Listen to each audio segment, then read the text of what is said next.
ஆன்மீக உறவுகள் அனைவருக்கும் என் அன்பான வணக்கங்கள். நாளைய தினம் வளர்பிறை சஷ்டி கிருத்திகை, முருகனுக்கு உகந்த நட்சத்திரம், உகந்த திதி. நாளைய தினத்தில் முருகப்பெருமான மனமுருகி வணங்கிக்கோங்க. நிச்சயமாக உங்கள் வாழ்க்கையில் நல்ல ஒரு முன்னேற்றம் அடையும். தொழில் செய்கிறவங்க வியாபாரத்தில் முன்னேறணும் அப்படின்னாக்கா முருகப்பெருமான மனசார வேண்டிக்கிட்டு அவங்க அபிஷேகத்திற்கு இந்த ஒரு பொருளை நீங்கள் வாங்கி கொடுங்க. நிச்சயமாக உங்களுடைய வியாபாரம் நல்லா சூடு பிடிக்கும். முருகன் அபிஷேக பிரியர். முருகனுக்கு செய்யக்கூடிய அபிஷேக பொருட்கள் ஒவ்வொன்றும் ஒவ்வொரு விதமான பலன்களை கொடுக்கும். முருகப்பெருமானுக்கு மொத்தமாக எல்லா பொருளையும் வாங்கி கொடுத்து அபிஷேகம் செய்ய முடியாதவங்க உங்கள் பிரச்சனைக்குரிய பொருளை வாங்கி கொடுத்து அபிஷேகத்தில் நீங்கள் கலந்துக்கலாம். இல்லை வீட்டிலேயே எளிமையாக முருகனோட சிலை இருந்ததுன்னா நீங்கள் அபிஷேகம் செய்யலாம்.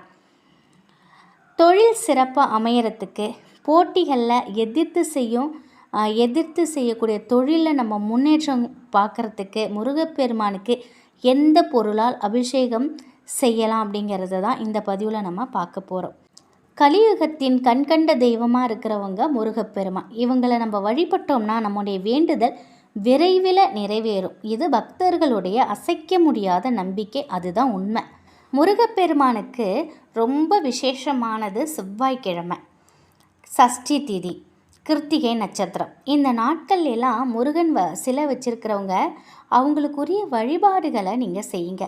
பூஜை அறையை சுத்தம் செஞ்சு முருகப்பெருமானுக்கு அலங்காரம் செய்யுங்க. மலர் அலங்காரம் செஞ்சதுக்கப்புறம் முருகப்பெருமானை ஒரு மனையில் அமர்த்துங்க. பூஜைக்குரிய எல்லா ஏற்பாடுகளையும் தயார் செஞ்சுக்கோங்க. முருகனுக்கு வெற்றிலை தீபம் ரொம்ப விசேஷம். அதனால் ஒரு தாம்பலத்தில் 6 வெற்றிலை எடுத்துக்கோங்க. அதை நல்லா சுத்தம் பண்ணி அந்த இலையை வட்ட வடிவமாக பரப்பி வச்சு அந்த வெற்றிலை காம்புகள் எடுத்துடணும். நீங்கள் அந்த ஒவ்வொரு வெற்றிலையிலையும் மஞ்சள் குங்குமம் போட்டுலாம் வச்சுட்டு ஒவ்வொரு வெற்றிலை மேலேயும் அகல் தீபம் வைத்து 6 ஏற்றலாம். இல்லைன்னா நடுவில் ஒரு விளக்கு வைத்து அதற்கு மஞ்சள் குங்குமம் வச்சு நீங்கள் தீபம் ஏற்றலாம். நெய் இருந்தால் நெய் ஊற்றி நீங்கள் தீபம் ஏற்றுங்க. இல்லைன்னா நல்லெண்ணெய் ஊற்றி பஞ்சத்திரி போட்டு தீபம் ஏற்றுங்க.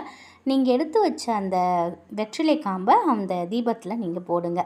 இந்த தீபம் ரொம்ப ரொம்ப விசேஷமானது. செவ்வாய்க்கிழமை, சஷ்டி திதி, கிருத்திகை எல்லாத்துலேயுமே இந்த தீபம் ஏற்றலாம். ரொம்ப விசேஷமானது. இல்லைன்னா செவ்வாய்க்கிழமையாவது நீங்கள் கண்டிப்பாக ஏற்றுங்க. அடுத்தபடியாக பார்த்தா முருகருக்குரிய பிரசாதங்கள் உங்களுக்கு என்ன முடியுதோ அதை முருகனுக்கு பிடித்த பிரசாதங்களை நம்ம எடுத்து வைக்கலாம். தினை மாவு ரொம்ப அவங்களுக்கு பிடித்தது தினை மாவு. அது இருந்தால் வைக்கிறது விசேஷம். இல்லைன்னா சக்கரை பொங்கல். இல்லை அப்படின்னாலும் ஒரு டம்ளர் பாலில் நீங்கள் வெல்லம் போட்டு பச்சை கற்பூரம் கொத்தூளி போடலாம். கொஞ்சோண்டு ஏலக்காவை நுணுக்கி விடலாம். அந்த ஒரு பாலும் நீங்கள் வைக்கலாம். இல்லைன்னா வெறும் பால் ஜீனி போட்டு கூட நீங்கள் வைக்கலாம். உங்கள்கிட்ட என்ன இருக்கோ அதை நீங்கள் நெய்வேத்தியத்தை வைங்க. அதுக்கப்புறம் முருகப்பெருமானுக்கு பன்னீர் கொண்டு அபிஷேகம் செய்யணுங்க. நீங்கள் கோவிலுக்கு கூட நீங்கள் பன்னீர் வாங்கி கொடுக்கலாம். தொழிலில் சிறந்த முன்னேற்றம் வரணும்னு நினைக்கிறவங்க பன்னீர் வாங்கி கொடுங்க. சுத்தமான பன்னீர் எடுத்து முருகனுக்கு அபிஷேகம் செய்து அலங்காரம் செய்து தீபத்தேற்றி மனசார வீட்டிலேயே நீங்கள் வேண்டிக்கலாம். நீங்கள் கோவிலுக்கு போனாலும் பன்னீர் அபிஷேகத்திற்கு பன்னீர் வாங்கி கொடுங்க. வீட்டில் நீங்கள் முருகப்பெருமானோட சிலை இருந்துச்சுன்னா அவங்களுக்கு பன்னீரால் நீங்கள் அபிஷேகம் செய்யுங்க. வேல் இருந்ததுன்னா வேலுக்கு நீங்கள் அபிஷேகம் செய்யுங்க. ரொம்ப ரொம்ப விசேஷம். அதாவது பொருளாதாரத்தில் வியாபாரத்தில் முன்னேற்றம் அடையணும்னு நினைக்கிறவங்க பன்னீரால் அபிஷேகம் செய்யணும். அதை மறந்துடாதீங்க. தொழில் நல்ல முன்னேறும். நீங்கள் இந்த பன்னீர் அபிஷேகம் பண்ணிவிட்டு முருக கவசம் பாடலாம். வேல்மாறல், கந்த சஷ்டி, உங்களால் என்ன முடியுதோ அதை நீங்கள் பண்ணுங்கள். கடைசியாக உங்களோட தீபதூபம் காட்டி உங்கள் வழிபாட்டை நிறைவு பண்ணிவிட்டு நெய்வேத்தியத்தை நீங்கள் படைச்சிட்டு வீட்டில் உள்ளவங்க எல்லோரும் சாப்பிடுங்க.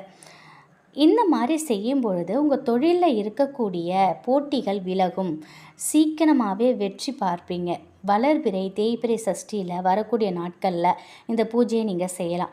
வளர்பிறை சஷ்டியில் விரதம் இருந்து இந்த பூஜையை செஞ்சீங்கன்னா எல்லா வளங்களும் உங்களுக்கு கிடைக்கும். தொடர்ந்து வளர்பிறை சஷ்டியில் தொடர்ந்து நீங்கள் பன்னீர் அபிஷேகத்திற்கு முருகப்பெருமானுக்கு வளர்பிறையோ தேய்பிறையோ நீங்கள் அபிஷேகத்துக்கு பன்னீர் வாங்கி கொடுங்க. இந்த மாதிரி கொடுத்துட்டு வரும்போது தொழில் ரீதியான போட்டிகள், பிரச்சனைகள் எல்லாமே விரைவில் நிவர்த்தி ஆகும். உங்கள் தொழிலில் நீங்கள் பார்க்கக்கூடிய தோல்விகளை எதிர்த்து போராட முருகனை மனசார இப்படி வழிபடுங்க. அதன் பலன்களை நீங்கள் கண்கூட நீங்கள் வந்து பார்க்கலாம். நீங்கள் சஷ்டி நாளைய தினம் வளர்பிறை சஷ்டியும் கூட முருகப்பெருமானுக்கு அபிஷேகத்திற்கு நிச்சயமாக பன்னீர் வாங்கி கொடுங்க. உங்கள் வாழ்க்கையில் மிகப்பெரிய அளவில் பிரம்மாண்ட வெற்றி உங்கள் வியாபாரத்தில் கிடைக்கும், செல்வம் பெருகும். தொழில் பண்ணுறவங்க எல்லாருமே இதை வந்து நீங்கள் செஞ்சு பாருங்கள். ஒரு முறை செய்து பாருங்கள். கண்டிப்பாக அதோட பலனை நீங்கள் கண்கூட உணரலாம். முருகப்பெருமான முழு மனதோடு நம்பி நீங்கள் இதை செய்து பாருங்கள். நிச்சயம் இந்த ஒரு தகவல் உங்களுக்கு பயனுள்ளதாக இருந்திருக்கும் அப்படின்னு நம்புகிறேன். நன்றி.